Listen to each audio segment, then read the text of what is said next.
Bonjour, bonjour à toutes et à tous, on va démarrer. Je suis Mathieu Lerondeau, je suis le directeur de la communication et je m'occupe de la programmation de ce lieu.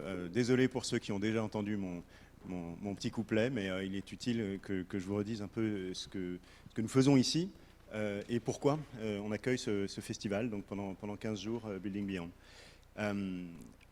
Léonard et Léonard Paris en particulier, c'est une plateforme et un lab, on pourrait dire, d'entreprise qui a été fondé par Vinci, ouvert pour ce lieu voici tout juste un an, qui sert à la fois de plateforme et de lieu de travail pour les innovateurs Vinci et leurs partenaires, qui sert également de lieu d'incubation et d'accélération de projets innovants, qu'il s'agisse de projets de Sarah et de Vinci, de certaines des entreprises ou encore de start-up. Et enfin, et surtout, c'est aussi un lieu de rencontre qui est très vivant, puisqu'on y anime en rythme de croisière 2 à 3 rencontres chaque semaine, à l'initiative de Léonard, de la Fabrique de la Cité, qui est un think tank qui est lui aussi résident ici et qui s'intéresse plus aux problématiques de transformation urbaine et d'urbanisme. Et enfin, de la Fondation Vinci, qui est également donc, hébergée ici et qui sera organisatrice d'un prochain événement sur les contributions de l'ESS à certains aspects de la vie en ville. Voilà, donc Building Beyond, c'est un moment dans l'année, c'est la deuxième fois qu'on l'organise, et c'est un moment où on densifie nos rencontres. Donc 2 semaines, 20 rencontres, on atterrit doucement aujourd'hui, et encore, c'est pas tout à fait fini, la première semaine de rencontre qui a été ponctuée par tout un tas d'événements qui, je crois, étaient passionnants. On rentre d'une certaine manière dans une partie de ce cycle d'événements où on s'intéresse plus spécifiquement aux questions j'allais dire d'environnement, mais au sens le plus large. Bien sûr, la ville a l'air de l'Anthropocène aujourd'hui, mais aussi lundi, une série, donc là encore, sur des questions de transition environnementale en ville, à l'initiative des villes et de leur diplomatie, ou à l'initiative des constructeurs et des bâtisseurs. Bref, tout ça est dans le programme et je vous encourage à le consulter pour ceux d'entre vous qui ne l'ont pas encore ou qui ne sont pas encore venus. Tout ça est dans les sacs qui vous ont été distribués. Je termine en vous signalant l'événement de ce soir, de 18h à 22h, 23h. On organise une nuit de la nuit, où on va s'interroger successivement sur la façon dont on peut animer, faire vivre et maintenir une ville, j'allais dire H24, qui ne dort plus. Ça va être, je pense, une série d'entretiens très intéressants, avec en particulier une personnalité qui est bien connue de ceux d'entre vous qui s'intéressent aux questions d'urbanisme, Luc Kwadzinski, qui va venir commenter ces travaux. Il y aura aussi, pour conclure, une séance de ciné avec Olivier Pourriol qui présentera un montage de moments clés et typiques de la façon dont la fiction au cinéma traite de la nuit en ville. Et puis je veux enfin vous signaler, avant de passer la parole, vous signaler le goûter qu'on organise demain, samedi, ici. Les portes seront ouvertes pour tous les publics, et notamment les enfants, si vous en connaissez, puisqu'on organisera ici des ateliers où il s'agira de construire des villes un peu différentes, avec des moyens qui sont plus familiers aux enfants, Lego, Capla et Minecraft, puisqu'on accueillera l'équipe qui a récemment donc remporté le concours organisé par le ministère de l'écologie, donc de construire des villes idéales sur Minecraft. Donc ça va être un assez gros truc, et je pense, pour connaître quelques enfants, de jeunes enfants, je sais que ça devrait être passionnant pour eux, et climatisé, et un goûter. Bref, voilà, vous êtes les bienvenus, et il est temps donc de passer la parole à Romain Gonzalez, qui est journaliste au Point, qui est partenaire de ce petit festival et qui va animer donc cette rencontre sur la ville à l'ère de l'Anthropocène. Bonjour à tous, je suis ravi d'être ici. Je remercie tout d'abord Mathieu Lerondeau et Claire Gervais de Léonard de nous avoir invités. Je vais en profiter pour m'asseoir et je vais tout de suite appeler mes invités. On va commencer par une petite keynote inaugurale, mais je vais appeler mes 3 invités tout de même pour qu'ils s'installent à côté de moi. Tout d'abord Marion Waller, qui est philosophe de l'environnement et qui est directrice adjointe au cabinet de Jean-Louis Missica à la mairie de Paris. Donc on se présentera plus amplement après la keynote inaugurale. Ensuite, Jean-Marc Fourès, qui est doctorant en géographie à l'Université Paris 1 et membre du LIDAS, qui est un laboratoire de recherche, du LADIS, pardon. Et ensuite, Bastien Kerspern, qui est designer et fondateur de l'agence Design Friction, qui, lui, va inaugurer cette session sur la ville à l'heure de l'Anthropocène par une petite présentation. Donc, Bastien, je vous laisse prendre la main tout de suite.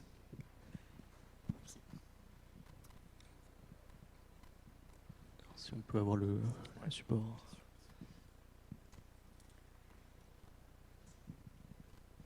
Alors, bonjour à tous. Je m'appelle Bastien Kerspern, donc je suis designer de formation. Ça fait quelques années que je travaille sur les questions notamment liées à tout ce qui est le design de la ville intelligente, mais plutôt du côté prospective et du côté critique. Et pour faire un lien avec le thème aujourd'hui qui est la ville à l'ère de l'Anthropocène, on a un projet maison en interne dans notre studio qui s'appelle Animal Smart City et je voulais vous en parler rapidement. Donc pour faire très très rapide, on s'appelle Design Friction, on est un studio de design fiction. Je ne sais pas si certains d'entre vous sont familiers avec ce qu'est le design fiction, je vais revenir un peu plus tard sur ce que c'est. Et la particularité qu'on a comme structure, c'est que certes on accompagne des clients, que ce soit collectivités, grands groupes dans leur démarche d'innovation, mais on se réserve aussi entre un quart et un tiers de notre temps pour des projets autofinancés, c'est-à-dire des projets où on se donne une carte blanche, on va le financer parce qu'on sait que cette exploration ne pourrait pas trouver directement d'écho dans une autre mission. Et c'est le cas d'Animal Smart City, on l'a commencé en 2015, c'est un projet au très long cours, et on voulait s'interroger sur la place des animaux dans la ville intelligente. Donc c'est une carte blanche qu'on s'est donnée, et pour la traiter, on utilise une démarche, une approche un peu particulière du design qui s'appelle le design fiction, qui est une sorte de croisement entre du design et de la science-fiction, comme son nom peut le laisser entendre. Autrement dit, on va essayer d'imaginer des futurs possibles qui pourraient se passer à plus ou moins courte échéance. Et pour raconter ces futurs, plutôt que d'être sur un récit comme peut le faire un film ou un roman, on va imaginer des objets, des services fictionnels qui nous donnent à voir ce que pourrait être ce futur. En fait, on a des objets qui n'ont pas vocation à sortir sur le marché, qui sont souvent assez provocants et qui vont nous raconter une autre vision du monde. Et c'est cette démarche-là qu'on a utilisée pour justement traiter la question de la place des animaux dans la Smart City. Alors, une des raisons pour laquelle on a lancé cette exploration, c'est notamment une des sources d'inspiration, et cette anecdote du premier bug de l'histoire.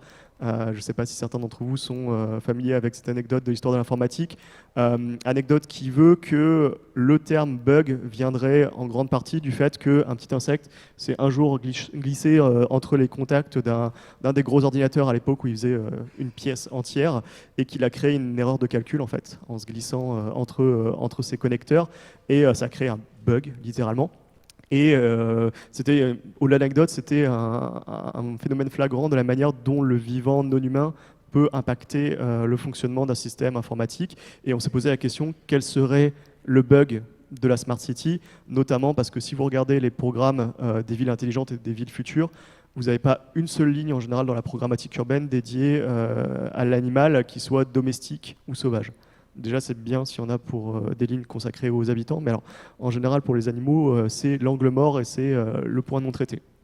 Donc on est parti de cette exploration, on s'est posé la question de se demander comment est-ce que la ville intelligente pourrait façonner la faune sauvage et domestique, et comment cette faune sauvage et domestique pourrait façonner en retour la ville intelligente. C'était quoi le jeu d'interaction qui pouvait exister, et c'était le départ de notre carte blanche pour raconter des scénarios, des récits un peu inattendus qui nous donneraient à voir l'impact possible que ça pourrait avoir.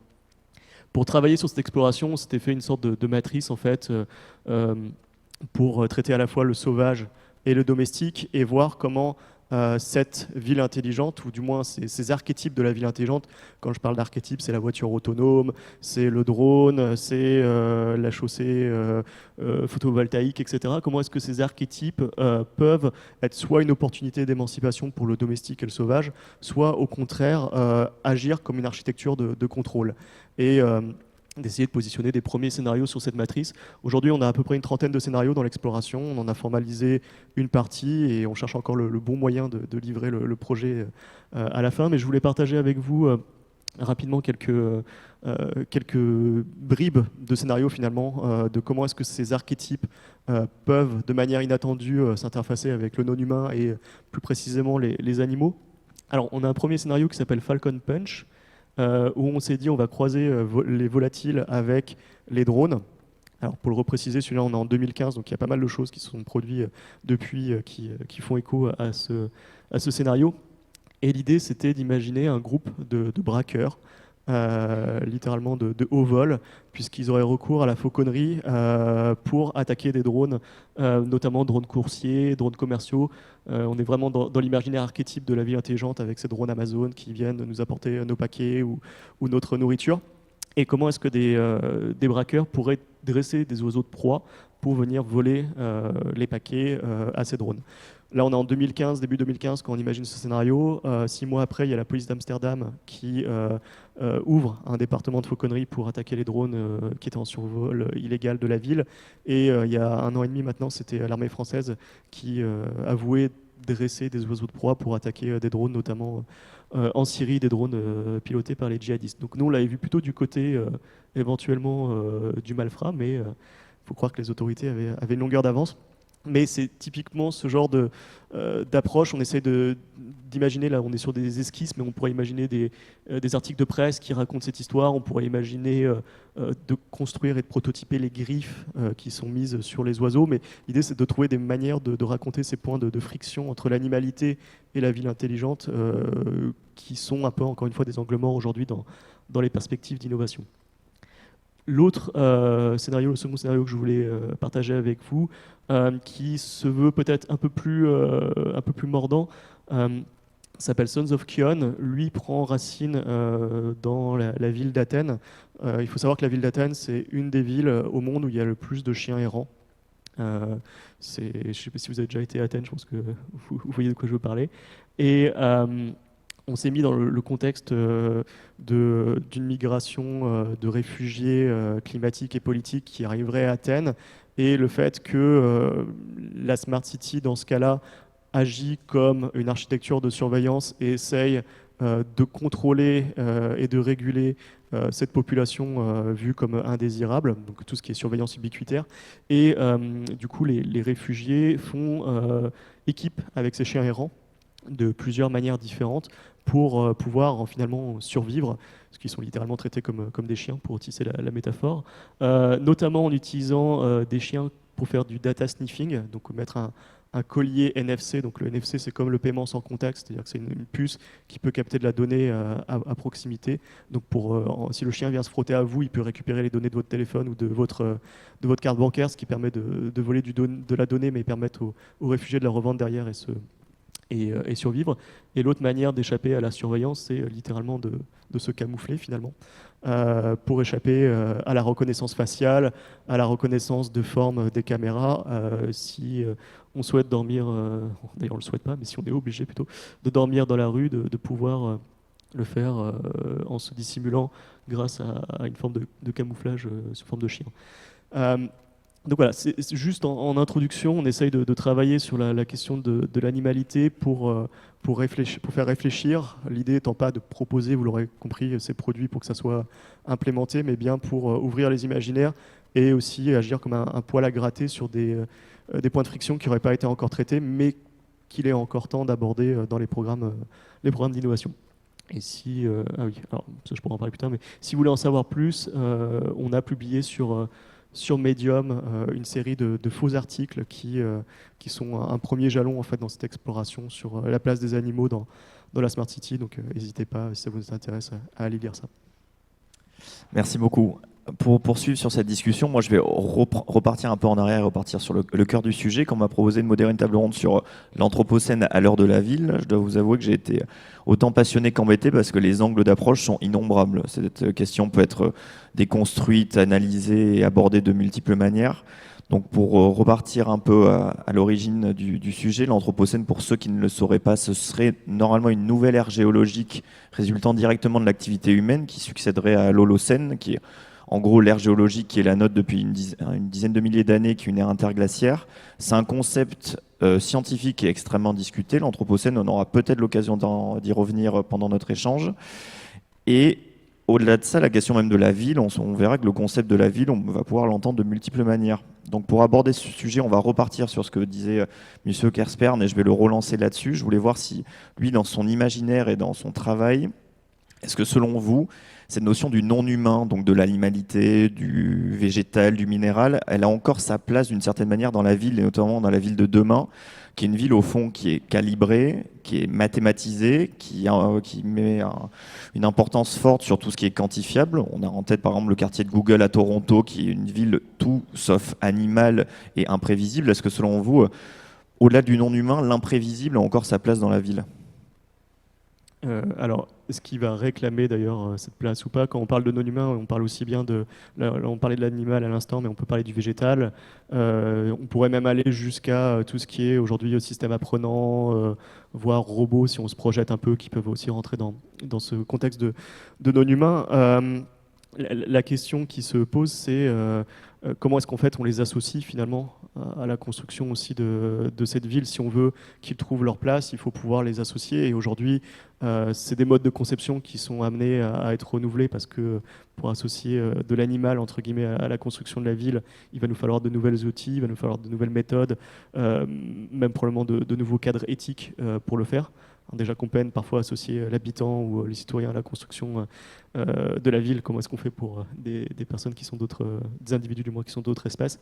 Donc la question va se poser sur comment les associer pour qu'ils arrêtent, enfin du moins ces non-humains ne soient pas relayés uniquement aux interstices, mais être bien considérés comme des parties prenantes de la ville. Oui, parce qu'on pourrait aussi se dire que cette thématique du non-humain dans la ville, ça pourrait au fond devenir un peu ce qu'ont été les espaces verts au XXe siècle. On voit qu'il y a eu énormément de critiques sur cette notion d'espace vert, dans le fait que ça a été une sorte d'attitude et d'action des politiques publiques très cosmétiques, en gros d'imposer des espaces verts dans la ville. En gros, on doit avoir 5% de la ville qui est constituée d'espaces verts sans que ça soit du domaine qualitatif, mais uniquement dans le domaine quantitatif. On pourrait imaginer qu'au XXIe siècle, au fond, la puissance publique puisse vouloir imposer un certain pourcentage d'animalité ou non-humain sans que ça soit une démarche très réfléchie, pensée, et surtout qui s'intègre de manière durable à la ville. On voit aujourd'hui que de nombreux espaces verts sont délaissés, abandonnés, non maîtrisés. C'est là où il y a une vraie tension qui existe pour reboucler avec le projet Animaux Smart City. Une de premières intuitions, c'était de se demander qu'est-ce que ce serait une ville animalisée. Et en fait, c'était presque absurde comme réflexion parce que la ville, c'est quasiment l'apex de la civilisation humaine. C'est un peu l'apogée de ce que peut faire l'humanité. C'est l'organisation de la ville avec tout ce que ça peut avoir d'urbanistique, mais aussi de politique, de social, culturel derrière. Donc, pour l'instant, les animaux et le non-humain ou le végétal est relégué à des interstices et parfois utilisé effectivement dans une posture plus utilitariste, soit pour une question de cosmétique et quasiment de greenwashing, soit purement utilitariste parce que ça permet de traiter tant de niveaux de CO2, donc on va mettre tant d'arbres ou autres, et ça doit cependant pas effacer une réflexion qui est apportée sur qu'est-ce que le non-humain peut nous apporter en plus que uniquement cette vision utilitariste qui est d'ailleurs assez ancrée dans la vision de la Smart City. On parlait de Toronto qui est vraiment la construction de la ville optimale et utilitaire. Comment est-ce qu'on peut se détacher de cette perspective utilitariste pour comprendre aussi comment ces non-humains peuvent évoluer dans nos rues, quoi. Parce que ce ne seront pas de simples consommateurs de services comme peuvent l'être les habitants, donc il faut leur permettre aussi de trouver une place. Vous, Madame Waller, vous vous intéressez à l'hybridation de la ville, donc la thématique du non-humain en fait partie, à la reconstitution des sols, la valorisation de l'architecture écologique. On voit que la ville, selon un rapport de l'ADEME, c'est en gros 2% de la superficie du globe, mais c'est 80% de la production de gaz à effet de serre. Est-ce que selon vous, il est l'heure de réinventer de la ville, de la révolutionner, ou au fond, surtout de la réadapter à des thématiques et des enjeux qui sont de plus en plus prégnants ? Oui, bien sûr. Moi, ça m'amuse beaucoup de parler de ville animale et d'entendre ça parce que quand j'étais étudiante il y a quelques années, j'avais proposé ça comme sujet de mémoire, donc de travailler sur l'animal dans la ville. J'étais en urbanisme et on m'avait dit mais c'est pas un sujet en fait. Enfin, vraiment, on s'en fout, ça n'a aucun intérêt. Je m'étais dit mais quand même c'est hallucinant, c'est-à-dire que les animaux n'ont pas disparu de la ville. De toute façon, ils sont là entre les animaux domestiques, les rats et en fait. Comme dans d'autres disciplines, y compris la philosophie, moi je fais aussi de la philosophie, on considère que vraiment l'être humain vit hors sol, finalement comme si on vivait de manière détachée de tout un écosystème, tout un environnement, et que ça n'avait pas d'intérêt d'étudier ce qu'il y a sous nos pieds, quoi, ce qui est quand même incroyable. Et donc, en ce moment, je trouve qu'on sent que ces choses-là évoluent, et c'est intéressant parce que de toute façon, on est arrivé à un point intenable qui est qu'on a considéré la ville comme un espace exclusivement humain. Ce qui est quand même très grave dans ce que ça sous-entend, puisque finalement, ça sous-entend qu'on n'est pas capable de cohabiter. Et ça, moi, je trouve ça très inquiétant, parce que on se dit, en gros, y a les humains en ville, et puis après, le week-end ou pour les vacances, on va dans des parcs naturels sauvages. Et en fait, ni l'un ni l'autre n'a de sens, puisque les êtres humains, bien évidemment, ont besoin d'autres végétaux et d'animaux pour survivre, hein, ne serait-ce qu'avec la photosynthèse. On oublie souvent de rappeler nos interdépendances. Et par ailleurs, on a aussi tout à fait notre place dans des espaces qui ne sont pas les villes, qui sont les parcs naturels ou d'autres espaces, où on a tendance à les classifier dans le sauvage en laissant entendre qu'en fait, quelque chose de naturel ou de sauvage, c'est quelque part où c'est là où l'être humain n'est pas. Et donc ce que je trouve très grave dans cette dichotomie entre ville et nature sauvage, c'est vraiment de laisser penser que tout simplement l'être humain ne fait pas partie de la nature et que de toute façon on n'a aucune chance de cohabiter, d'apprendre à vivre ensemble dans cette interdépendance. Or, ça n'a aucun sens et je pense qu'en termes d'écologie et de reconstruction écologique, si on part de ce postulat-là, on n'y arrivera pas. Et c'est pourquoi, moi, ça me semble essentiel, dans tous les espaces, de réapprendre à cohabiter. Et donc, bien sûr, dans les villes. C'est vrai que Paris est un exemple parfait pour ça, parce qu'il y a toujours cette vision historique qui dit Paris est une ville minérale. Alors moi, quand j'entends ça, ça me fait toujours rire, parce que oui, d'accord, minéral, mais en fait, à partir de quand ? C'est-à-dire que est-ce que Paris a toujours été minéral ? Quand les premiers habitants sont arrivés, il y avait des marais, il y avait plein de choses. Et donc, on choisit un niveau de référence historique en disant c'est ça qui compte. C'est le moment où Paris est une ville minérale, et c'est là où on va mettre de la valeur historique. Et du coup, tout ce qui va à l'encontre de cette vision irait à l'encontre de l'histoire de Paris. Et or, on voit bien que, par exemple, dans notre budget participatif, les premières choses qui ressortent, c'est toujours la végétalisation. En fait, c'est pas une lubie, hein, même si il y a 6 ans, quand Anne Hidalgo a proposé ça dans son programme, les gens riaient un peu, les animaux, la végétalisation. Aujourd'hui, quand on demande aux Parisiens qu'est-ce que vous voulez pour votre quartier, ils répondent toujours, d'abord, en fait, on veut de la végétalisation, on étouffe, on a trop chaud, on n'a pas assez d'espace vert, et donc, on sent que ces choses-là avancent et que petit à petit, on est en train de dire qu'il faut inventer complètement une nouvelle ville, un nouveau paysage, et je pense qu'on n'a même pas idée de ce à quoi pourrait ressembler Paris dans quelques années. Aujourd'hui, on voit qu'on débitume certains endroits, on recrée des espaces verts, par exemple sur la place de la Nation, pas très loin d'ici. On crée des façades végétalisées, on fait tout un tas de choses, mais en fait, si on veut aller vers une ville vraiment hybride, je pense que ça peut complètement changer le paysage de Paris, et que ça peut devenir d'ailleurs magnifique. 2 exemples simples. Si on s'imagine qu'on prend toutes les cours d'immeubles parisiennes et qu'on propose aux gens d'enlever le bitume ou les pavés et de mettre de la végétation à la place. Vous imaginez, si vous faites ça à l'échelle de tout un tas de cours d'immeubles, comment Paris est transformé, à la fois vue du ciel, vue du piéton. L'idée que chacun pourrait avoir en bas de chez lui ou de chez elle un jardin.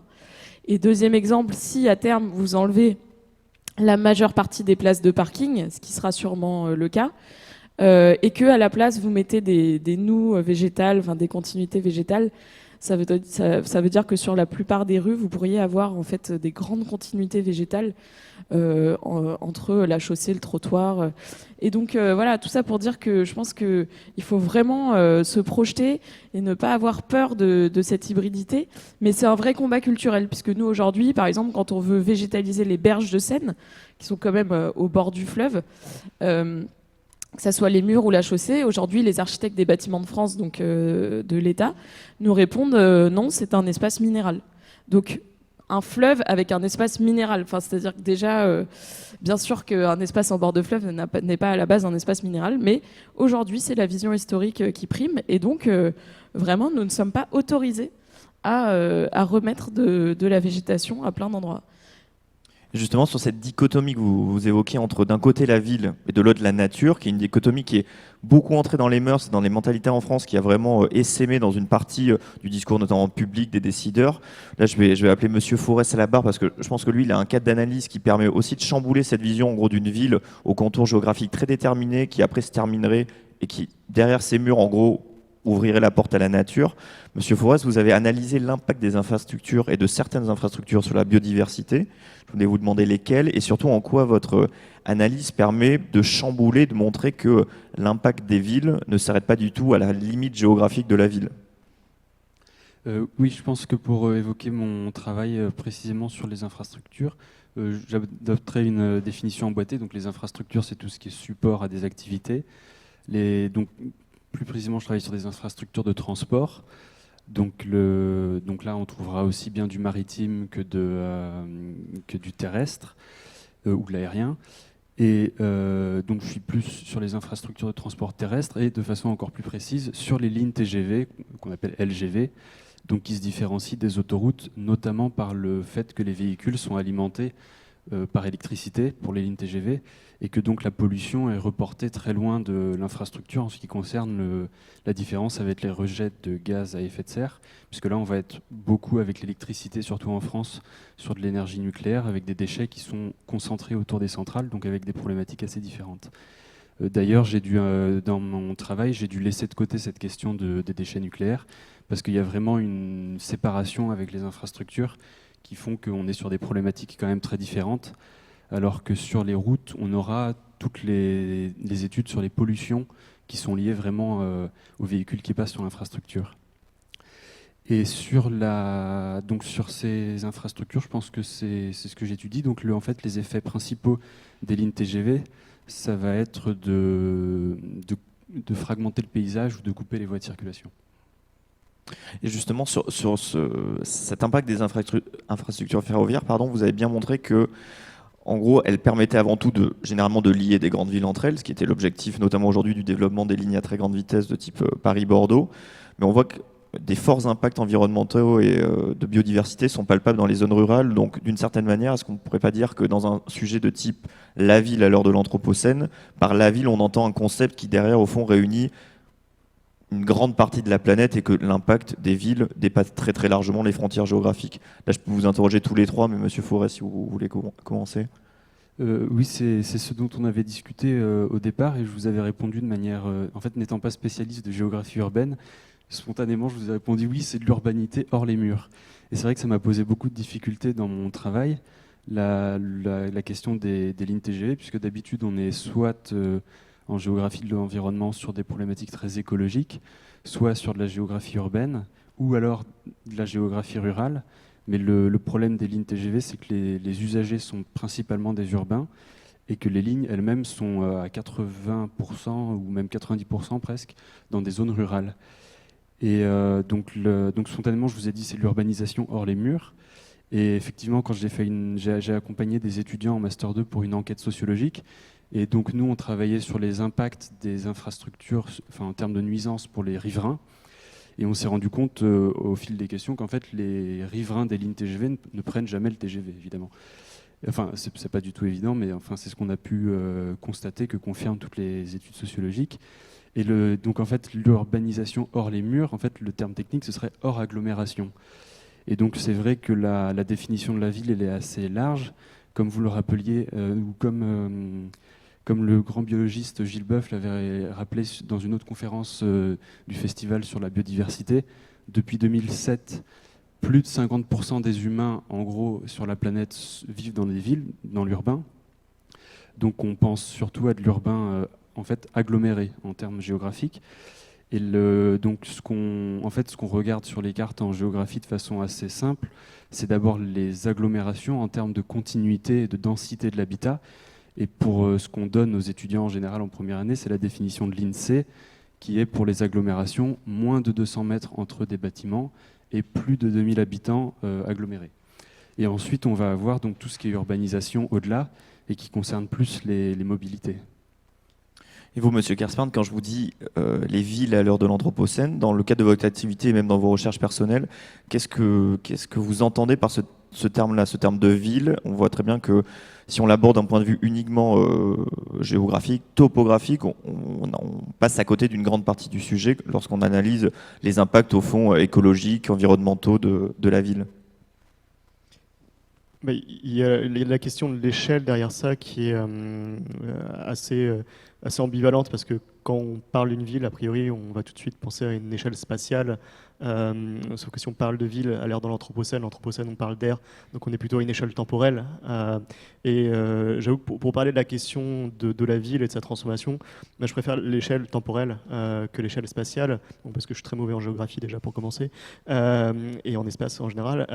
Mais surtout, en fait, ce qui est intéressant avec le temps, c'est que soit on peut se projeter dans des futurs proches et donc imaginer différents scénarios qui nous permettront rétroactivement d'agir sur le présent, mais aussi parce que cette échelle de la temporalité, l'Anthropocène, c'est, même si on prend juste le scène et toutes les scènes qu'il y a pu avoir avant, on est sur des échelles qui dépassent la perception humaine et la compréhension humaine tellement qu'elles sont longues.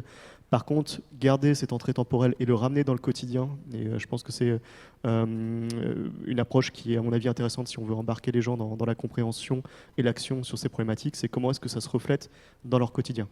Comment est-ce que leur quotidien pourrait évoluer demain ? Le recours à la fiction, par exemple, permet de projeter les gens demain dans leur quotidien. Voilà, on est en 2025. Scénario A, ça a pu changer comme ça. Scénario B, ça a pu changer comme ça. On ne le raconte pas d'un point de vue macro, vue d'oiseau, etc., cette ville-là, mais on le raconte bien à leur échelle, eux, d'individus, au quotidien, comment est-ce que ça a changé pour leur permettre de se prononcer sur ces changements-là. Et finalement, ils parlent de la partie, mais rétroactivement, ils vont parler du tout. Mais cette échelle temporelle, elle est peut-être plus simple à aborder lorsqu'on parle de changements qui sont aussi finalement systémiques et aussi diffus d'une certaine manière.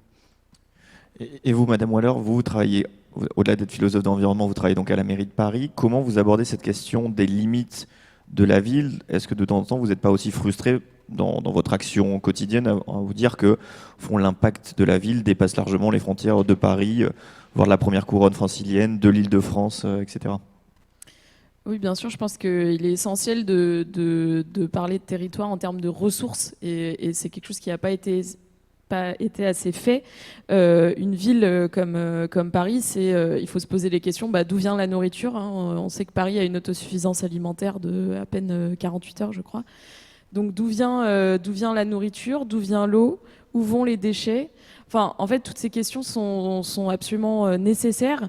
Et si on ne se les pose pas, encore une fois, on vit complètement hors sol. Et on vit dans un territoire fictionnel, pour le coup.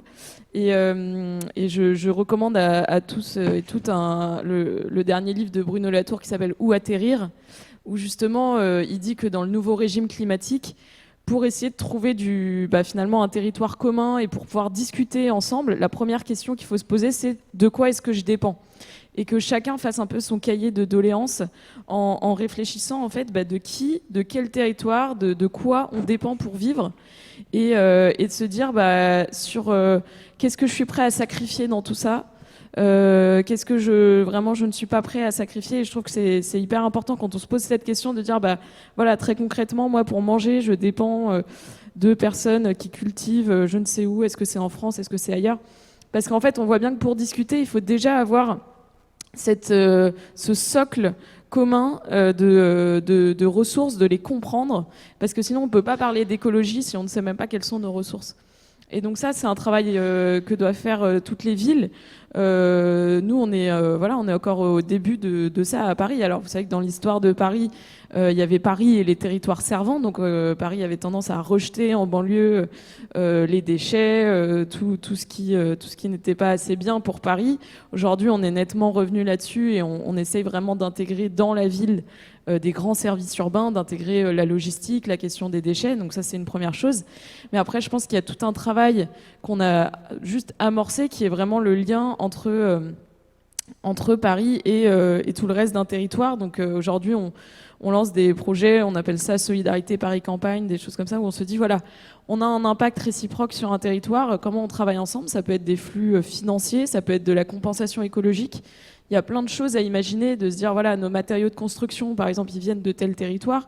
Si on avance sur la construction en bois, de se dire, les matériaux, ils viennent des forêts des Vosges, comment on travaille ensemble pour qu'il y ait des bonnes retombées. Et donc ça, c'est encore tout un nouveau territoire de travail qui s'ouvre et que je trouve très important. Mais ce qui est très frappant, c'est que cette question est vraiment peu posée. Moi, du coup, je travaille surtout en urbanisme à la mairie de Paris. Et c'est vrai que quand on a commencé à réfléchir aux matériaux de construction, on s'est rendu compte qu'en fait, la plupart des gens, donc quand je dis les gens qui construisent, donc à la fois les architectes, les promoteurs, les constructeurs, n'ont aucune idée de la provenance des matériaux. Aujourd'hui, quand vous prenez du béton, dont sont faits la plupart des bâtiments neufs construits en France, et vous demandez aux gens, alors déjà, qu'est-ce qu'il y a là-dedans et d'où ça vient ? Personne ne le sait. Il faut savoir que le sable, souvent, il vient de l'autre bout du monde, mais c'est un agrégat, donc personne ne sait trop où ça a été ramassé. Le ciment, où est-ce qu'il a été fait. Et c'est incroyable que ça n'intéresse pas les gens. Et donc nous, on essaye justement dans tous les domaines de ramener la connaissance de la matière, et parce que pour chérir la matière, il faut déjà la connaître, et du coup de revenir sur des matières plus locales. Et donc c'est pour ça qu'on pousse à fond pour la construction biosourcée. Donc le bois, la paille, aussi la pierre, la terre de réemploi, et pouvoir se dire un bâtiment, je sais d'où vient cette matière, je connais le territoire, et donc je peux agir en conséquence. Et d'une manière plus large, comme je disais tout à l'heure, les villes, c'est à peu près 2% de la surface du globe et 80% des émissions de gaz à effet de serre. Est-ce que vous, à titre personnel, on pointe souvent du doigt les villes comme étant au fond la source du problème, on va l'appeler très rapidement, du dérèglement climatique, une zone de trafic de haute intensité, de construction de bâtiments, d'étalement urbain, etc. J'en passe au niveau des exemples. Les villes, elles sont prises entre cette logique d'être la source du problème et au fond d'être une potentielle solution aussi, parce que les villes sont le cœur de l'activité de recherche, de développement, de prototypage, de mise en test de solutions. Comment vous analysez cette articulation qui est parfois complexe, avec certaines personnes qui vont vous dire, au fond, vivre en ville, c'est être un peu coupable de ce changement global à l'échelle climatique ? Non, je pense que c'est beaucoup plus complexe que ça, parce qu'on sait par exemple que la densité, c'est quand même quelque chose d'assez écologique, parce que dans une ville comme Paris, on vit très serré, donc on partage la chaleur, on a moins besoin de voitures pour se déplacer, tout est plus proche, donc il y a plein de choses extrêmement écologiques dans la grande ville, dans la densité. Après, la question, c'est un peu la taille critique. Vous avez un niveau de taille de ville au bout duquel ça devient difficile d'être vraiment écologique, parce que les temps de transport vont être trop longs, parce que c'est trop complexe à organiser, et donc ça pose un peu la question de l'étalement sans fin et de la taille idéale de ville. Je crois qu'il y a des recherches un peu là-dessus pour dire quelle serait vraiment la taille parfaite, mais en soi une ville, je pense que en soi une ville n'est pas du tout anti-écologique, au contraire. Et après il faut regarder, je pense encore une fois là, il faut se baser sur un constat simple et regarder le bilan carbone aujourd'hui d'un Parisien, hein. Vous avez des rapports qui montrent ça clairement, en tant que Parisien, comment se répartissent vos émissions carbone.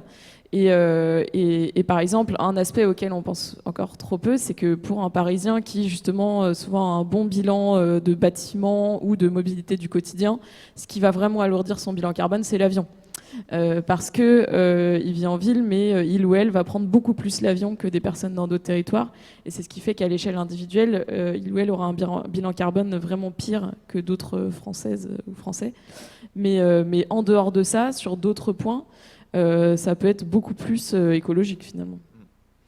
Et vous, Monsieur Kerspern, justement, je vais faire une petite digression, vous qui êtes spécialisé dans le design fiction, donc l'utilisation aussi de la science-fiction à des visées prospectives. Comment vous analysez le fait que la ville, dans de nombreuses œuvres de science-fiction, donc ça va de Barjavel à Ridley Scott, hein, pour prendre le champ le plus large, la représentation de la ville du futur est très très majoritairement une ville au fond totalitaire, faite d'étalement urbain vertical et horizontal, de pouvoirs politiques extrêmement autoritaires et coercitifs. Comment vous l'analysez, vous, que ce développement de la ville dans l'imaginaire est généralement vu comme un espace de coercition et aussi d'impact écologique démesuré. On a bien en tête le 5e élément ou Blade Runner comme étant des zones de pollution absolument atroces, avec des populations vivant au niveau du sol qui sont totalement totalement empêtrés dans le gaz carbonique, etc. Je pense qu'il y a un des poncifs du genre le futur dystopique de l'urbain. Il y a quelque chose qui est intéressant à constater, c'est que cette vision dystopique, en fait, elle n'est même pas propre à ceux qui produisent ces fictions d'un point de vue professionnel, parce que nous on fait beaucoup d'ateliers de design fiction participatif où on demande aux gens de faire des objets fictionnels qui raconteraient la ville du futur, et on laisse toujours la possibilité de mettre le curseur vers l'utopique ou vers le dystopique, et ça va très souvent vers le dystopique. Alors il y a probablement une inclinaison et un biais humain qui fait qu'on a plutôt envie de jouer à se faire peur, mais il y a quelque chose d'intéressant et à double tranchant là-dedans, parce que ça fonctionne comme une forme de conte moral finalement. Ces œuvres-là nous montrent un pire pour nous dire ne pas aller dans cette direction. Et c'est ambivalent et c'est à double tranchant parce qu'en même temps, ça nous habitue, ça travaille nos imaginaires, ça intègre l'image que la ville du futur dystopique, c'est ça. Et lorsque la dystopie, finalement, elle arrive vers nous, elle n'arrive pas sous cette forme-là. C'est pas du 1984 de Orwell, on est plus proche, finalement, peut-être de Brave New World d'Huxley, finalement. Et on se dit, c'est pas si pire en fait. Le futur urbain qui nous arrive, il est pas si pire parce qu'on nous avait tellement proposé d'autres visions que c'était, comment dire, finalement assez facile à accepter ce futur-là. Et l'enjeu aujourd'hui est d'arriver à faire des visions utopistes de la ville, mais utopistes dans le sens où elles ne soient pas technobéates. Ça, c'est un critère qui est assez important puisque des Google ou autres nous vendent des visions assez technobéates de la ville, de faire en sorte que ces visions soient suffisamment inclusives, qu'elles travaillent sur la notion également de commun et ne pas être sur l'appropriation de la ville par l'humain et uniquement l'humain et par une petite partie de ces humains des ressources de la ville. Donc construire ces utopies, c'est important via le design fiction, la fiction spéculative, le jeu, tout ce qu'on veut, mais de le faire de manière qui ne soit pas naïve, qui est aussi un critère très important, puisque c'est très facile de mettre de côté une dystopie trop noire, parce qu'elle est trop noire, trop totalitaire, et on se dit ça va jamais se produire, mais c'est exactement très facile de faire la même chose si le récit est trop utopique, et voire trop naïf. Justement, dans ces récits de science-fiction, on observe régulièrement que le pouvoir urbain, c'est une sorte de mélange et de fusion d'un pouvoir politique, d'un pouvoir policier, d'un pouvoir militaire et d'un pouvoir économique, et qui se situe au niveau de la métropole. En fait, c'est ça, on voit dans de nombreuses œuvres de fiction, le pouvoir national, supranational ou régional a complètement disparu. Dans ces œuvres-là, au fond, la figure du citoyen, elle est souvent complètement niée. Vous l'analysez comment dans cette ville à venir où au fond se situe le citoyen? On voit qu'il y a des démarches de démocratie participative, de budget participatif, notamment à Paris.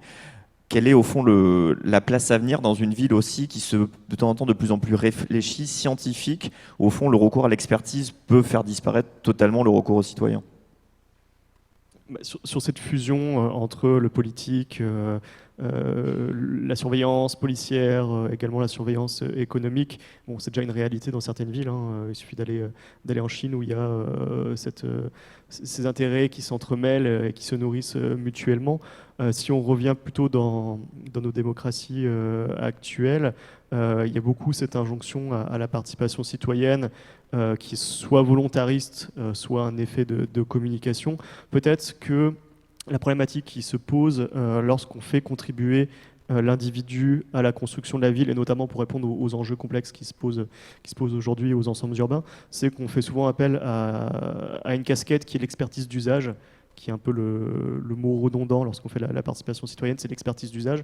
L'expertise d'usage, c'est vous êtes habitant de la ville, vous êtes un usager donc, de votre rue, donc vous êtes un expert de votre quotidien, un expert de votre rue. Personne ne peut mieux savoir que vous ce qu'il en est, puisque vous êtes l'expert du quotidien. Sauf que l'expertise d'usage, elle a double tranchant, parce qu'à partir du moment où on va vous demander de vous exprimer et que votre expertise est uniquement sur l'usage et qu'on fait appel à la figure de l'usager et non pas à la figure du citoyen, ce qui se voulait être une démarche de mise en capacité des individus à construire la ville aux côtés de la collectivité, des urbanistes, etc., finalement, ça devient une décapacitation du citoyen. On lui en retire des capacités parce qu'on lui demande, pour caricaturer, de réfléchir à la couleur du trottoir. Et donc, l'expertise d'usage, il est le meilleur pour définir la couleur du trottoir, mais par contre, on ne va pas lui permet de s'exprimer plus largement sur l'enjeu systémique qu'il y a derrière. Donc cette figure du citoyen, usager, habitant, contribuable, électeur, elle est vraiment polysémique et il faut arriver à trouver quelle figure on interroge à quel moment du projet. Et parce que lorsqu'on co-construit ces villes du futur, une des bonnes pratiques, c'est de co-construire la co-construction, donc de réfléchir ensemble quelle est la méthode, la structure, jusqu'à où on peut aller, et de réfléchir ensemble quelle casquette on convoque. Parce qu'on peut très vite convoquer la casquette de l'usager, mais celle qui va nous répondre, c'est celle du contribuable, avec ça coûte trop cher, ça sert à rien. Donc il faut arriver aussi à gérer ces différentes facettes qui se cachent derrière des individus qui ont parfois des vies très complexes. Vous, monsieur Fourest, pour prendre un angle un peu différent, vous avez analysé l'évolution des infrastructures, notamment en Île-de-France. Quand on parle généralement d'étalement urbain, on a une sorte en tête de symbolique de corps un peu qui viendrait avaler la nature de manière extrêmement forte, comme dans en gros Princesse Mononoke, une sorte de matière va avaler la nature et tout ce qu'il y a dedans. Qu'est-ce que vous avez vu, vous, au niveau de l'Île-de-France notamment? Comment, au fond, évoluent les infrastructures urbaines sur un temps assez long? Alors effectivement, si on regarde l'évolution du paysage francilien, en fait, pour les géographes, il y a une carte, un ensemble de cartes en fait qui est vraiment exceptionnel, qui s'appelle le MOS Île-de-France, le mode d'occupation de sol d'Île-de-France, qui a été fait au niveau régional, qui est exceptionnel en France en fait, et qui correspond à 7 cartes qui ont été établies depuis 30 ans à une échelle paysagère très précise. Et donc, ce qui permet de voir une évolution. Alors, cette carte sur 30 ans, ça fait environ tous les 4-5 ans. On voit le paysage changer. Et notamment, je m'étais amusé à calculer la fréquence de changement parcelle par parcelle en regroupant. Et on voit sur la carte apparaître le front d'urbanisation sur 30 ans, qui se situe à peu près au niveau de la francilienne, je crois. Et donc on a effectivement cette image de la ville qui gangrène la campagne. Et c'est aussi un réflexe un peu de géographe, peut-être aussi de géographe européen ou français, d'opposer l'urbain et le rural, avec haute densité urbaine et basse densité rurale. Mais si on regarde d'un point de vue, alors peut-être les historiens auront un point de vue différent, comme vous parliez de civilisation, par exemple si on regarde les campagnes asiatiques, elles ont très longtemps été densément peuplées, des campagnes denses donc. Et c'est vrai que pour les historiens, il y aura peut-être moins de séparation entre l'urbain et le rural, puisqu'ils parleront davantage peut-être de civilisation et du coup de la ville et des urbains qui dépendent de la campagne, notamment pour la production alimentaire.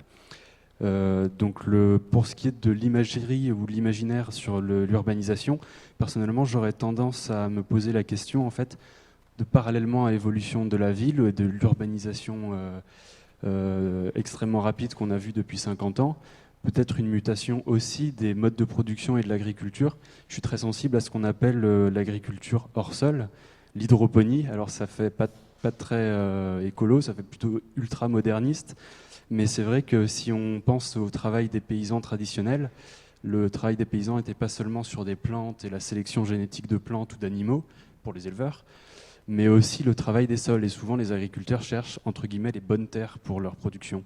Et donc on a peut-être quelque chose de nouveau dont on a du mal à évaluer les conséquences aujourd'hui, qui est l'hydroponie, c'est-à-dire la culture hors sol. Donc là, ça nous emmène dans un imaginaire de l'urbain presque dans l'espace, enfin très très loin des problématiques simplement actuelles. Alors pour les problématiques plus actuelles, justement, sur les infrastructures, ce qu'on observe, c'est que en termes de surface bétonnées ou bitumées, finalement elles sont relativement plus faibles que l'urbain. Par exemple, si on fait un calcul rapide, une ligne TGV, la plateforme fait en gros une quinzaine de mètres de large. Donc si on prend sur 200 km, ça va faire quelque chose comme 15 fois 3 km² en tout. Ou si on prend la largeur maximale qui va être plutôt 60 mètres dans les emprises, donc avec les talus sur les côtés, on va arriver entre 10-20 km². Mais si on compare par exemple avec juste Paris intramuros, Paris si on fait 10 km sur 10 km, 100 km², donc ça reste des surfaces relativement plus faibles. En revanche, ce qui va se poser comme grand problème avec les infrastructures que les chercheurs essaient d'évaluer dans différentes disciplines, c'est ce qu'on appelle la fragmentation du paysage, c'est-à-dire le fait de couper les aires de vie, notamment des animaux, surtout qui se déplacent beaucoup. Et pour souvenir, il me semble avoir vu, je crois que c'était une étude bien connue pour l'Île-de-France, l'impact du réseau autoroutier qui a été mis en place à partir des années 60. On a commencé à avoir des effets extrêmement graves sur la population des cerfs, notamment dans la forêt de Rambouillet. Et je crois me souvenir qu'on avait vu à l'époque des problèmes de dépression de consanguinité, c'est-à-dire que les populations de cerfs avaient été tellement réduites que le nombre d'individus n'était plus suffisant pour assurer une diversité génétique et qu'on commençait à avoir des problèmes de maladies, de problèmes comment dire, tout ce qui est lié à la consanguinité, donc des malformations, etc. Et donc ça va être les activités, les impacts sur de fragmentation du paysage. Ce que j'ai pu observer en fait dans mon travail en sciences humaines, en fait, je me suis beaucoup appuyé sur la littérature en écologie, qui est une littérature plus de biologistes et donc ce qu'on va appeler dans les sciences dures. J'avais identifié 3 grands types d'impacts qui sont, disons, le roadkill, qui sont ce qu'on appelle en roadkill en anglais les collisions avec les véhicules, ensuite la fragmentation du paysage, et dernièrement les pollutions physico-chimiques, sonores, visuelles, etc. Et en fait, si on croise ces 3 types d'impacts 2 par 2, donc roadkill, fragmentation et fragmentation-pollution, sur le mélange roadkill-fragmentation, on va tomber sur ce qu'on appelle les effets coupures en écologie, mais qui sont communs en fait avec des problématiques pour les humains, puisqu'en géographie urbaine, on parlera de l'effet tunnel, des grandes infrastructures qui sont infranchissables par les humains. Alors là, du coup, les LGV sont beaucoup plus impactantes que les autoroutes, puisque les autoroutes, on va avoir en gros un échangeur avec le réseau secondaire tous les 25-30 km, alors que les LGV, ce sera tous les 100-200 km, tous les 100 km pour avoir des gares. Et si on croise fragmentation-pollution, on va tomber sur les problèmes d'effets de santé qui se posent de la même façon pour les humains et les animaux, même pour les plantes. Il y a beaucoup d'études en écotoxicologie sur les effets, par exemple, là c'est plus anecdotique, mais par exemple au Canada, il y a beaucoup d'études sur les effets des sels de déneigement au nord Québec sur les plantes, donc qui posent des problèmes pour les... Donc il y a tout un effet d'études, tout un ensemble d'études sur la santé aussi bien des plantes que des animaux que des humains. Et donc ça, c'est vraiment tous les effets qu'on peut noter des infrastructures sur l'environnement, sur la biodiversité. Parce qu'on voit que dans cette thématique de la ville à l'heure de l'Anthropocène, si on la prend de manière vraiment au premier degré et brutale, on imagine en gros des villes, c'est-à-dire des cercles concentriques qui auraient une influence sur un territoire qui lui serait étendu autour. C'est comme ça qu'on pourrait l'imaginer.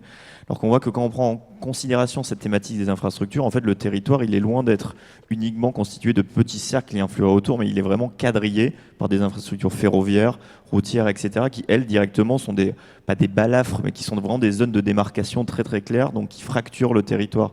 Donc on voit que cette thématique vraiment de l'influence dépasse le cercle concentrique de la métropole, et je pense que c'est assez crucial de le répéter.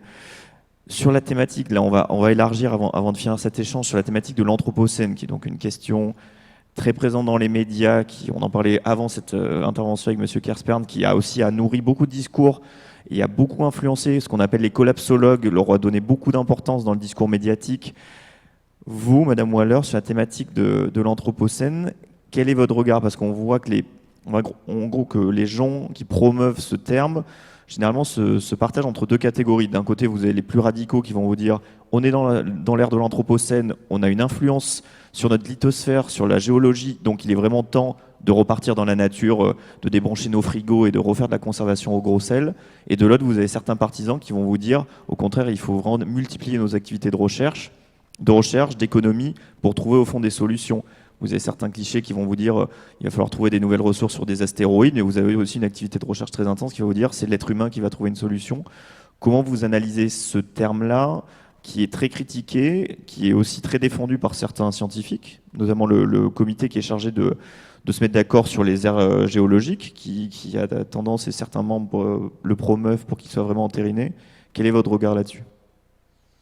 Effectivement, il y a plusieurs critiques sur le terme d'anthropocène. La première chose, c'est finalement de laisser entendre que l'être humain, dans sa globalité, a un impact très fort sur la Terre. Donc, certaines personnes disent oui, certes, mais en fait, c'est pas de manière égale, parce que si vous prenez historiquement et aujourd'hui les impacts carbone, vous voyez bien qu'ils ne sont pas équivalents selon déjà les pays riches, les pays pauvres, selon le 1% des plus riches tout le reste. Et donc, effectivement, ce que critiquent certains, c'est de mettre tout le monde sur la même ligne, alors qu'en fait, aujourd'hui, vous avez toujours sur Terre des gens qui, ont un impact extrêmement faible sur le changement climatique et d'autres qui ont un impact gigantesque. Donc ça, c'est la première chose. Et d'autres personnes aussi disent il ne faut pas parler d'anthropocène, il faut parler de capitalocène, par exemple, pour dire le vrai problème, c'est le capitalisme, ne mélangeons pas tout. Le problème, ce n'est pas l'être humain, c'est le système économique. Voilà. Donc, pour dire rapidement, ça me semble important, ces critiques. Après, moi, je pense que de toute façon, on est dans un état où on n'a plus trop le choix. Enfin, c'est-à-dire que moi, j'ai étudié donc, la restauration écologique. À la base, je travaillais sur certains écosystèmes détruits, donc les forêts, une forêt incendiée, un endroit victime de sécheresse, etc. Donc j'ai travaillé un peu là-dessus en philosophie, sur ce que ça voulait dire quand on a un écosystème détruit. Qu'est-ce qu'on peut y faire? Qu'est-ce qu'on peut s'autoriser à y faire?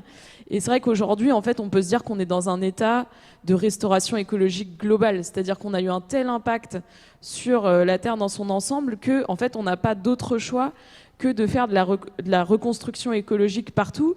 Et c'est pourquoi, moi, je pense que l'idée de « il ne faut plus intervenir », de toute façon, n'a aucun sens, puisqu'on part d'un écosystème déjà tellement endommagé que, en fait, on peut pas dire juste voilà, on se laisse mourir, on regarde ce qui se passe. Je pense que il faut accepter l'hybride et il faut trouver des formes pour réparer les écosystèmes. Mais donc pour moi, ça implique d'agir beaucoup dans la nature et pas de se retirer. Je pense que il faut, comme je le disais au début, il faut croire encore en la cohabitation, parce que sinon, de toute façon, il y a plus de futur. Donc, il faut croire en la cohabitation et se donner les moyens de recréer ces formes de cohabitation. Moi, ça me semble absolument nécessaire. Et donc, d'une certaine manière, il faut intensifier nos liens avec l'environnement et peut-être se rappeler qu'il est possible d'avoir des liens positifs entre les êtres humains et leur environnement. Parce que le risque de l'autre scénario, c'est de se dire, en fait, on n'y arrive pas, l'être humain n'est pas capable d'avoir un impact positif sur son environnement. Et ça, pour moi, ça soutient encore cette vision que l'être humain n'est pas dans la nature, qui me semble extrêmement dangereuse. Donc je pense qu'à l'inverse, il faut dire, voilà, on a endommagé un environnement, on en fait partie, et donc aujourd'hui, on reconstruit, on répare. Et donc c'est cet état global de restauration écologique qu'on doit connaître. Et vous, Monsieur Forest, dans le domaine qui est le vôtre de la géographie, est-ce que cette notion d'anthropocène, c'est une notion avec laquelle vous avez l'habitude de cohabiter, d'analyser, ou est-ce qu'elle reste vraiment en dehors de vos cercles de recherche et même d'intérêt parfois?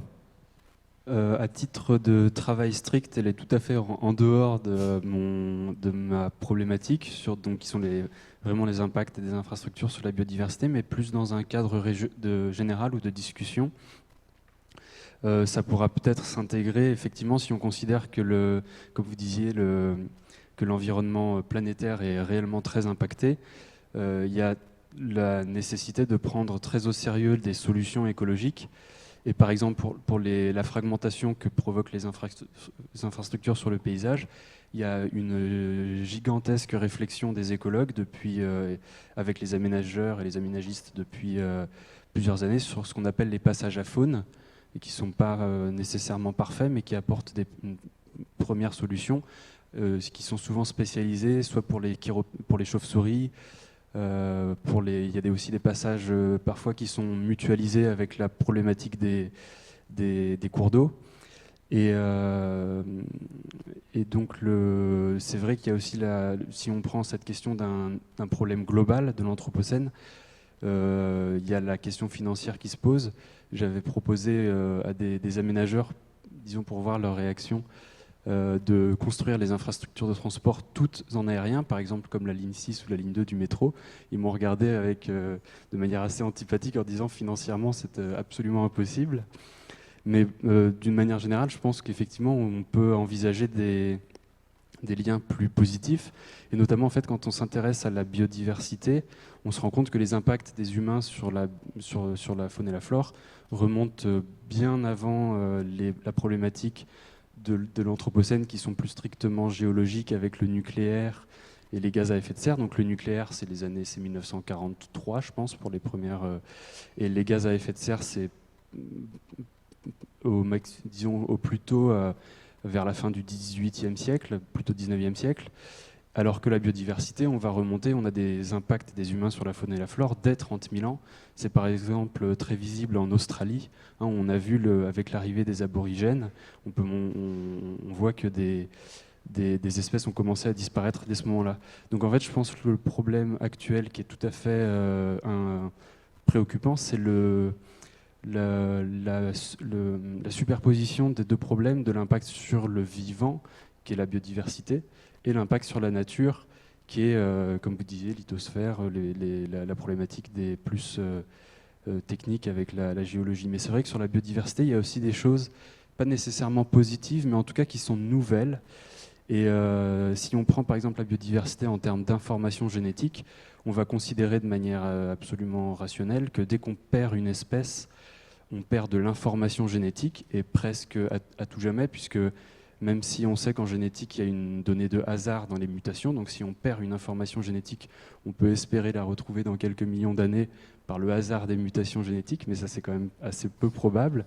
Donc à chaque fois qu'on perd une espèce, on perd de l'information génétique, et c'est grave, y compris pour la santé, puisque ça peut poser des molécules qui disparaissent pour la pharmacopée, par exemple.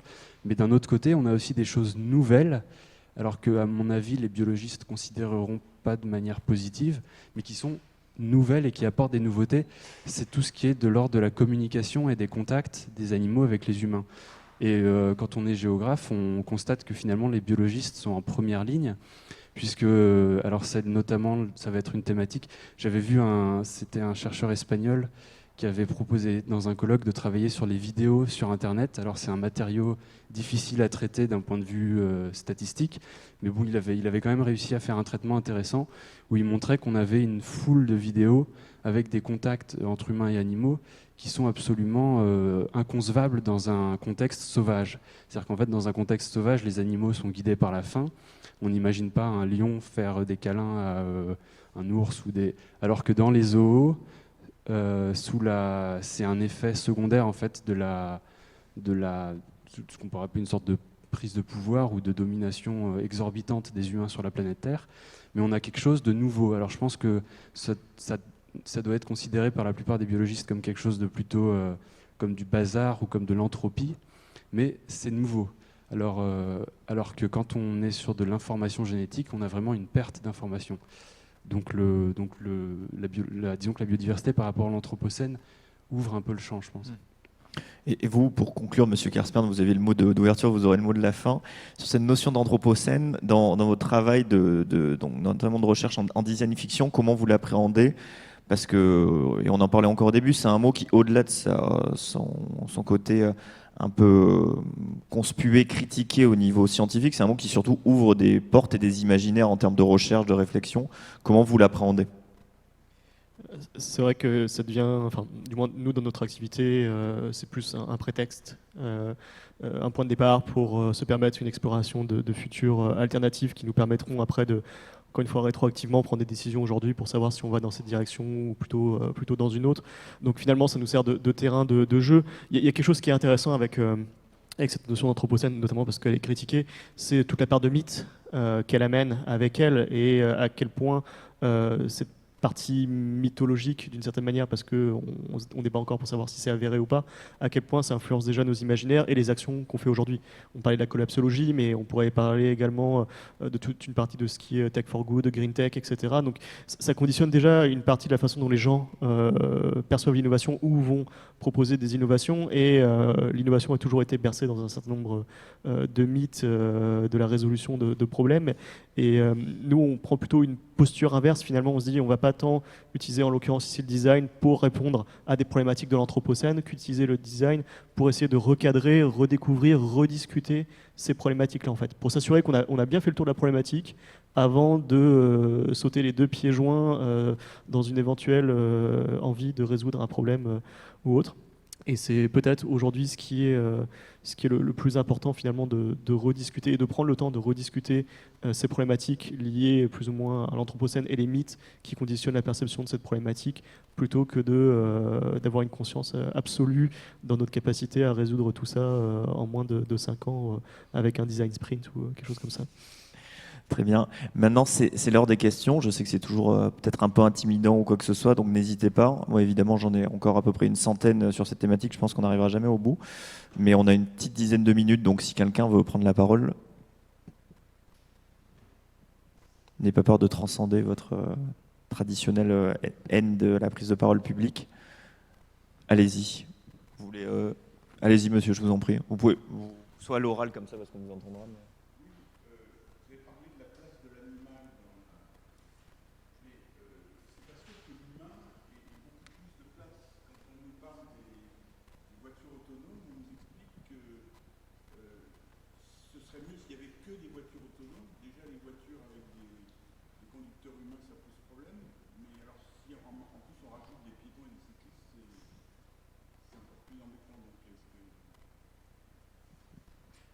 Je trouve que l'animal, la vertu de l'animal, de ramener l'animal dans la ville, c'est qu'aujourd'hui, les modèles de ville vers lesquels on tend à aller et ceux qui sont vendus, et je vais prendre encore l'exemple de Sidewalk Lab à Toronto, de Google, c'est des villes effectivement calculées, très portées sur la performance, sur le contrôle de la donnée, sur la capacité à contrôler les flux, alors que dès qu'on ramène de l'animal, du sauvage, bah, tout de suite, c'est un peu plus de l'ordre de l'imprévisible. Ça vient ramener ce qui est en fait l'essence même de la vie, de l'existence, à savoir l'imprévu et l'inattendu. Et ça nous amène peut-être aussi à considérer que la construction urbaine, il y a une part de lâcher prise, de ne pas être totalement dans cette forme de contrôle, parce que finalement, nous, dans le projet Animaux Smart City, l'animal, il faut le prendre quasiment comme une métaphore de l'humain. C'est-à-dire qu'il y a un certain nombre de choses, de scénarios qu'on lui fait subir, où on se rend compte qu'on peut le faire subir à l'animal parce qu'on est dans cette idée de on le domine, on le contrôle et on le remet à sa place dans la ville. Sauf que finalement, les mêmes technologies, les mêmes méthodes, la même infrastructure pourraient être utilisées demain pour faire exactement la même chose avec une population ciblée. Pas toute la population pour le moment, mais une population ciblée. Donc si on regarde déjà comment est-ce qu'on traite les animaux et le non-humain plus largement dans nos villes, c'est un bon indicateur de comment demain on pourrait aussi traiter d'autres populations et à quel point la façon dont on conçoit la ville, notamment sous le régime de la donnée aujourd'hui, va conditionner des nouvelles formes de hiérarchie, de pouvoir dans la construction et aussi le maintien de cette infrastructure. Une autre question ? Moi, j'en ai une pour vous. Je vous la donne à tous les trois. Quand on évoque la thématique de la ville à l'heure de l'Anthropocène, on voit surtout, notamment dans les médias, donc là c'est aussi une part d'autocritique, que l'accent est mis sur au fond les comportements individuels. On voit que c'est le transport, est-ce qu'on doit faire de l'autopartage, c'est aussi notre consommation d'avion, notre consommation de ressources tout court, c'est voilà, notre consommation d'eau, diminuer les baignoires, j'en passe. Est-ce que selon vous, là on n'a pas une sorte de, ce que moi j'appellerais à titre extrêmement personnel, de syndrome Pierre Rabhi, qui voudrait qu'au fond on est un peu tous capables, si on y met un peu du nôtre, d'arriver à changer le cours de l'histoire. Pierre Rabhi, c'est un penseur français qui a beaucoup popularisé le mythe du colibri, qui est si tous les colibris transportent de l'eau, ils seront capables d'éteindre un incendie. C'est quelqu'un qui est extrêmement critiqué aussi pour plein d'autres raisons. Mais c'est un discours qui vraiment met le focus sur la volonté individuelle. Qu'est-ce que, selon vous, ce discours veut dire ? Est-ce qu'il est assez juste d'une certaine manière ? Parce qu'au fond, il est très critiquable parce qu'il laisse de côté l'impact extrêmement fort, notamment de l'industrie et du pouvoir économique. Je laisse la personne la plus volontariste. Non, mais je pense qu'en matière d'écologie, vraiment, on n'a plus le temps de se dire c'est ça ou ça, quoi. C'est vraiment, je pense que là, aujourd'hui, l'écologie, c'est tout en même temps. Donc, c'est bien évidemment une affaire de volonté individuelle et un besoin de transition radicale des choix politiques et des choix industriels. Mais je pense que si on se pose ces questions, mais au fond c'est la faute de qui et tout, on va jamais s'en sortir parce que de fait c'est tout le monde, c'est l'individu en tant que consommateur qui envoie un signal à l'industrie et qui est contrôlé par le pouvoir politique. Donc moi je pense vraiment qu'on est obligé d'être dans un une action globale et que personne ne peut se dédouaner et bien évidemment que oui, que l'individu seul ne peut pas tout faire changer. Quand on voit qu'il y a certaines entreprises, il y a une polémique récemment autour de Total, puisque la maire de Paris a souhaité que Total ne soit pas partenaire des Jeux Olympiques. Certains ont dit mais c'est honteux, vous les reléguez et tout. J'ai vu ce chiffre l'autre jour que Total, je crois, je ne suis pas certaine, mais qu'à elle seule, c'est 1% des émissions mondiales de gaz à effet de serre. Donc voilà, ça pose quand même question de se dire, il y a un moment, oui, on peut faire ce qu'on veut, mais tant qu'il n'y a pas de transition radicale de certains acteurs, on n'y arrivera pas. Et donc je pense que là, le citoyen, il a un pouvoir très fort à la fois d'action individuelle, effectivement, bien sûr, trier ses déchets, ne plus acheter de bouteilles en plastique, etc. Mais je pense qu'il y a des actions signales très très fortes et que là-dessus, le pouvoir politique a son rôle à jouer pour envoyer des signaux et pour forcer les gens à changer, parce qu'on voit bien que sinon on en reste au niveau du greenwashing et que rien ne change. Je vous laisse intervenir, messieurs, si vous voulez rajouter quelque chose. Moi, ce que ça m'évoque, cette problématique de l'individu par rapport au collectif sur l'action globale sur l'environnement, et c'est ce que je vois de commun dans les problématiques environnementales et dans l'anthropocène qui paraît quelque chose d'un peu exorbitant, qui semble presque nous tomber dessus, c'est la thématique de l'irrationnel. Et ça m'évoque, comme avec ma formation d'historien-géographe, la problématique de la guerre. Et il y a deux choses qu'on ne peut pas expliquer. C'est pourquoi il y a une logique rationnelle qu'on ne peut pas expliquer. C'est pourquoi est-ce que des humains se mettraient à saccager leur planète. Et du coup, ça me renvoie à l'autre problématique qu'on a du mal à expliquer. C'est pourquoi est-ce que les humains s'exterminent. Et donc ça nous renvoie à la mémoire de la dernière guerre. Et donc, j'aurais pas de réponse sur le.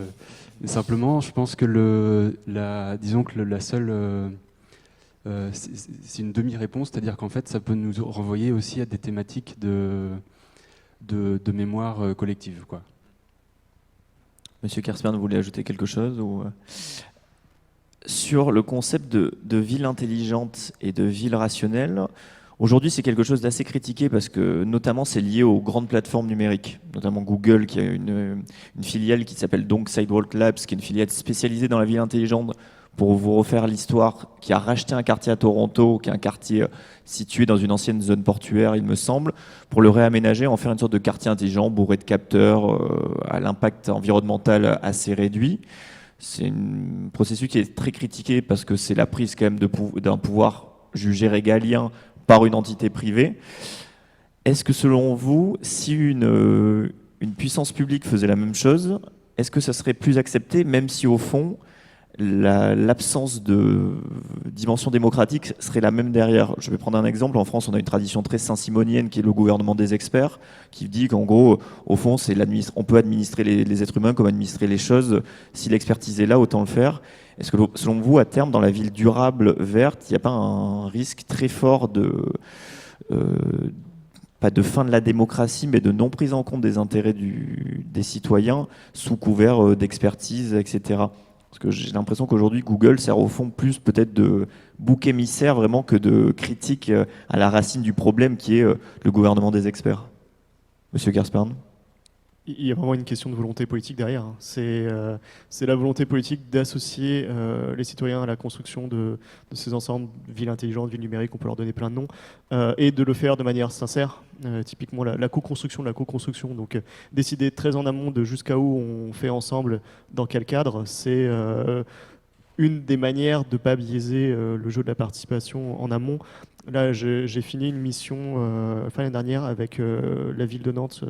Et sur l'île de Nantes, donc qui est une île au milieu de la ville de Nantes, plus particulièrement, il y a un quartier qui s'appelle le quartier de la création. Donc qui est pareil, un quartier qui a émergé sur les dernières années et qui va servir de territoire d'expérimentation à un ensemble de solutions connectées. Donc ils vont faire des expérimentations connectées qui vont de l'éclairage intelligent à la captation de pollution, éventuellement à du service personnalisé dans la rue selon l'usager. L'idée, c'est que c'est des expérimentations expérimentation, donc des choses qui restent 1 an et après qui ont vocation à être démontées et pas à rester pérennes, mais plus pour voir à quel point elles sont performantes et acceptables.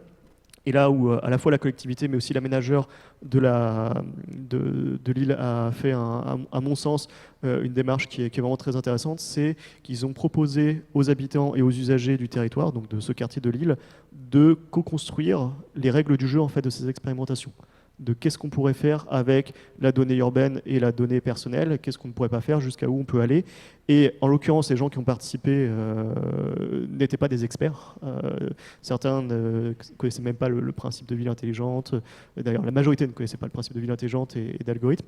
Mais parce qu'on a pris le temps de travailler avec eux pendant presque 3 mois, avec une méthodologie qui était ouverte et qui n'était pas là pour leur faire valider un document avec une signature à la fin, mais bien à partir d'une feuille blanche et de les faire construire.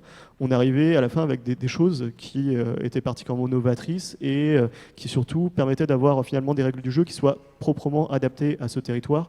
Pas sûr que si on les transposait demain sur un autre territoire, elles seraient aussi bien acceptées par les acteurs parce qu'il y a une question de culture locale. Mais on a réussi à livrer quelque chose qui était adapté à la culture du territoire, aux besoins des acteurs qui allaient expérimenter et surtout qui permettait d'avoir un bon équilibre entre je me permets d'expérimenter des choses en matière de ville intelligente et je garantis une forme de protection aux citoyens. Donc si on leur donne la capacité de s'exprimer, on laisse la place à la controverse, à la divergence, parce qu'il faut quand même qu'il y ait du débat. Il ne faut pas se dire, encore une fois, qu'on est dans cette logique de sprint, on va faire un hackathon pour régler la ville intelligente en 48 heures. On n'a pas construit Rome en un jour, on ne construira pas non plus les villes intelligentes en un jour, mais de leur laisser le temps de s'approprier la thématique, d'en débattre entre eux, de faire des propositions. En général, si on donne le temps aux choses, ça tisse de la confiance et ça donne des résultats probants. Madame Waller, vous voulez ajouter quelque chose ? Effectivement, le terme de ville intelligente a donné lieu à tout un tas d'interprétations assez angoissantes. Et là, on en sort un peu. Enfin, je trouve qu'on est plutôt dans une meilleure période parce que ça fait quand même un temps que ce terme-là est utilisé par beaucoup de gens. Mais c'est vrai que moi, je me rappelle des premières pubs IBM sur la ville intelligente. Ils avaient beaucoup travaillé avec Rio. Il y avait des vidéos, ils montraient, en fait, ils avaient fait un espèce de centre qui était comme un cockpit d'avion. Ils disaient, bah voilà, ça c'est comme ça qu'on va piloter la ville de Rio. Et il y avait des gens devant 10 boutons, voilà. Et bien évidemment que ça ne peut pas marcher comme ça, même si beaucoup d'acteurs industriels ont fait croire un peu à ce mirage de voilà, on va tout piloter.